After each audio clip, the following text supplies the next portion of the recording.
স্বামী স্ত্রীর সম্পর্ক মানে একে অপরের পরিপূরক হয়ে ওঠা। স্বামী স্ত্রীর সম্পর্ক মানে এটা নয় যে একজনের উপরই নির্ভরশীল হয়ে থাকতে হবে।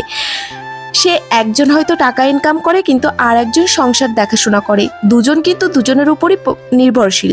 তো একজনের উপর কখনোই নির্ভরশীল হয়ে ওঠে না। যাই হোক, সকালে ফোন করেছিলাম, যেন যে যখন না থাকে তখন তার শূন্যতা বোঝা যায়, কাছে থাকতে শূন্যতা বোঝা যায় না।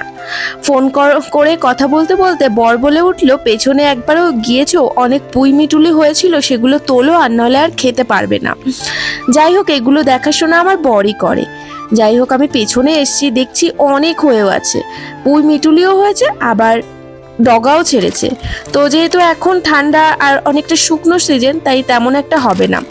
মহারাষ্ট্রের মতন একটা জায়গায় দাঁড়িয়েও যে আমরা বাঙালি সবজি, কলকাতার সবজি খেতে পারি, সেটাও কিন্তু একটা ভাবার বিষয়, তাই না?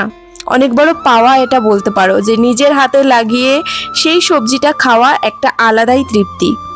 দূর থেকে সব জিনিস ঝাঁচকচকে লাগলেও কোনো কোনো জিনিস সামনে থেকে সেটা অনেক ঝাপসা লাগে। তেমনই আজকে শরীরটা প্রচণ্ড উইক, কিন্তু দেখো, কাজ তো করে খেতেই হবে। আজকে মাম্মামকে স্কুলেও আমি পাঠাইনি, কারণ ভীষণই খারাপ লাগছে আমার, আর ওকে স্কুলে পাঠালে সকাল সকাল সব কিছু তৈরি করতে হবে আমার, সেই জন্য আর স্কুলে পাঠাইনি। প্রতিদিন 5টা সাড়ে 5টার সময় উঠে এই ঠান্ডায় কাজবাজ সেরে মেয়েকে স্কুলে পাঠানো, সেটা একটা যুদ্ধের সমান, কারণ আমার কোনো হেল্পের অপশান নেই।